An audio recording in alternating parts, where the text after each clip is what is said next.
दिल्ली महिला आयोग चीफ स्वाति मालीवाल का बड़ा खुलासा, कहा बचपन में पिता ने किया था यौन शोषण। दिल्ली महिला आयोग की प्रमुख स्वाति मालीवाल ने खुलासा किया कि उनके पिता ने उनका यौन शोषण किया था। स्वाति मालीवाल ने कहा, जब मैं छोटी थी तो मेरे पिता यौन उत्पीड़न करते थे। उन्होंने कहा कि वह हर रात योजना बनाती थी कि कैसे उन महिलाओं को उनका हक दिलाने में मदद करे और बच्चों का शोषण करने वाले ऐसे पुरुषों को सबक सिखाया जाए।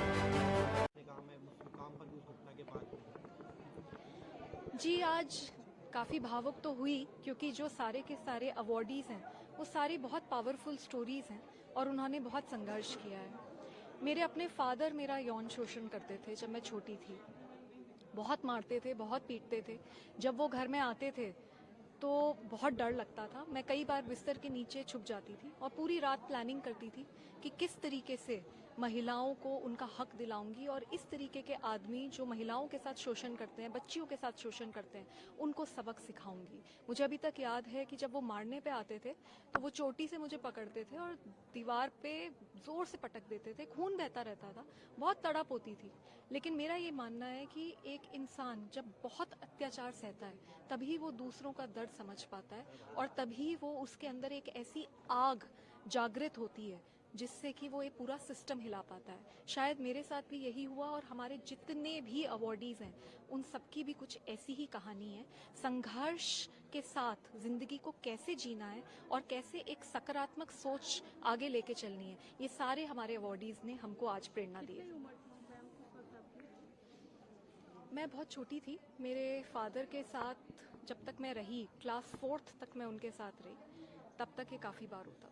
एक और घटना घटी है जिसको लेकर आपने ट्वीट भी किया और कहा कि इस घटना को मैं अखिलेश यादव बोले, छापेमारी की जो परंपरा कांग्रेस ने शुरू की, भाजपा भी उसी पर चल रही।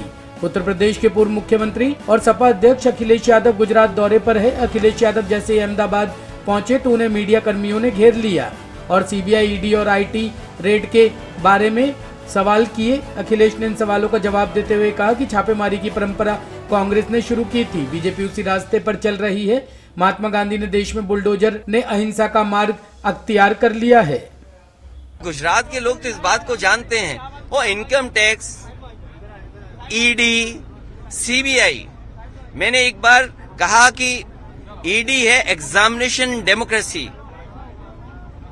आपको इस परीक्षा से गुजरना ही होगा।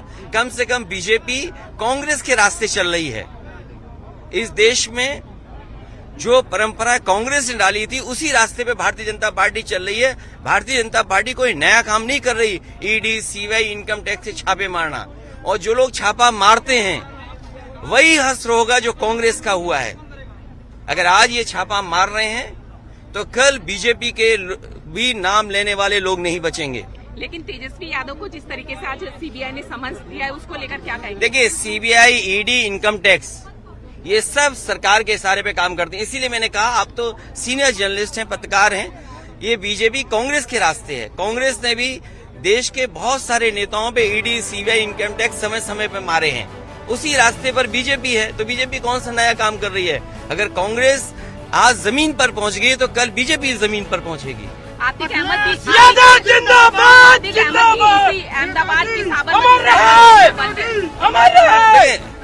ये काम हमारे नहीं है, ये काम सरकार के हैं। सरकार मिली रहती है, कई बार सरकार मिली रहती है और सरकार ऐसे फैसले लेती है। और नॉमिनेशन जेल से हुआ, वो सरकार बीजेपी की थी। समाजवादी पार्टी जब बाई इलेक्शन लड़ रही थी मुख्यमंत्री, उप मुख्यमंत्री के खिलाफ, तो बीजेपी के बड़े बड़े नेता दिल्ली में रंग लगाने के बहाने जापानी लड़की से बदसलूकी, एक नाबालिग सहित 4 अरेस्ट। दिल्ली में देश को दुनिया में शर्मसार करने वाला मामला सामने आया है। जापान से इंडिया घूमने आई एक महिला के साथ कुछ लफंगों ने होली के दिन न केवल अभद्रता की बल्कि उसके ऊपर जबरन रंग डाला।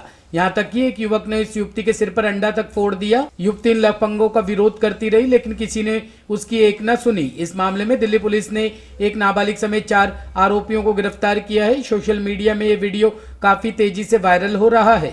पुलिस के मुताबिक वायरल वीडियो राजधानी दिल्ली के पहाड़गंज इलाके का ही है, लेकिन कब का है और इस समय कैसे वायरल हो रहा है इसकी जानकारी अब तक नहीं मिल सकी है। फिलहाल पुलिस ने जापान एम्बेसी को पत्र लिखकर पीड़ित युवती के बारे में जानकारी मांगी है।